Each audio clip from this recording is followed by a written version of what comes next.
Isabel Oakeshott, our favourite political sleuth and TalkTV's international editor.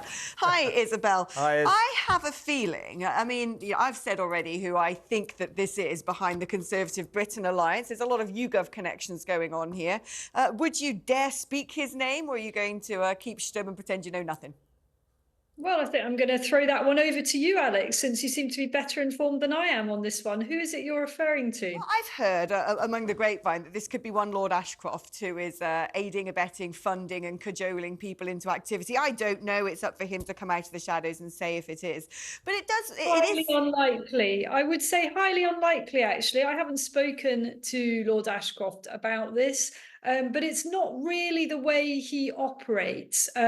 He's got the Conservative Home website. He's got plenty of other platforms. He doesn't normally. I just think that's way off the mark, actually. But I will come back to you and update if I've got that wrong. In a sense, does it matter who's behind this? Because the point is, it's not going to change the party's electoral fortunes. There is now less than a year to go before polling day, and all the bases on which voters are beyond fed up of the Conservatives are things that can't be reversed in a matter of months. It's probably never going to be possible to reverse the historic betrayal on immigration, which is at the heart of many of our listeners and viewers' frustration and utter fury, actually, with this government. So you take that one, they can't reverse that one. The economy, well, what, is a new leader really going to suddenly make everything loads more affordable? I don't think so. The National Health Service, is a new Tory leader really going to suddenly cut a swathe through the historically high waiting list? I don't think so. I could carry on reading out a list of everything that is wrong in this country that no new Tory leader can possibly correct in the time available.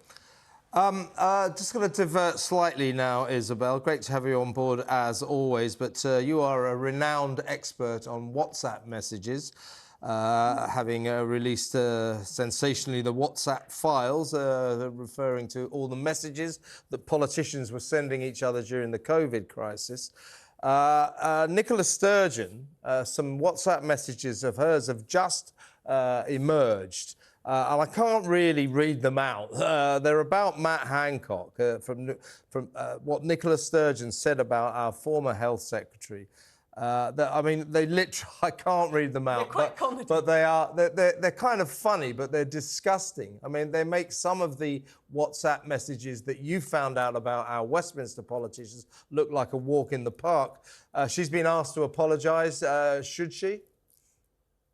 Well, obviously, the first thing I'm going to do when I come off this interview is find out what those messages say. I'm not very surprised that she was using off-colour language regarding Matt Hancock, because they did have I think it's fair to say, if I put it diplomatically, a bit of a scratchy relationship. Matt Hancock didn't hold back about Nicola Sturgeon in his diary of the pandemic, though he was never rude. He didn't use off-colour language.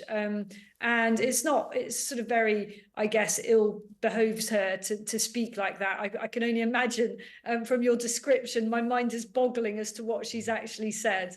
Yeah. Well, you can look it up. There's some suggestion that this might be the work of somebody, playing a prank, or it could be her, who knows, but she definitely called Boris an effing clown and worse.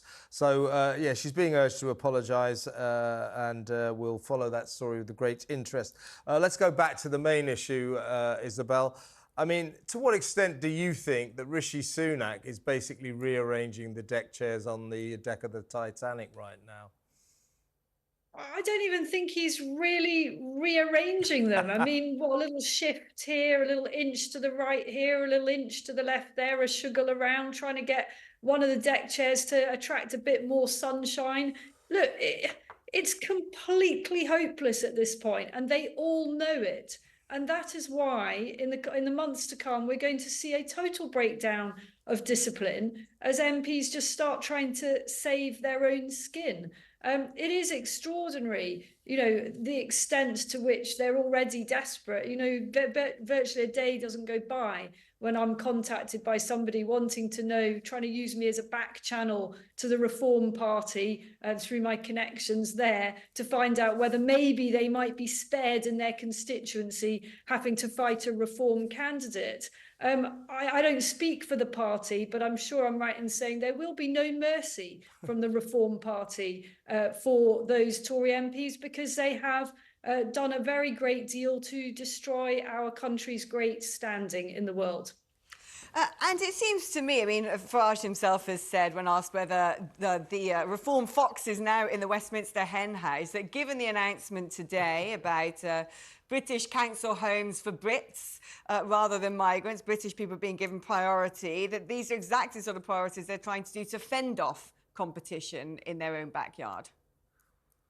Well, Reform has today reached a polling high of 13 points, 13% with YouGov, and that's a historic high for the party since the Brexit years, as it were. And I mean, that's terrifying for the Conservatives.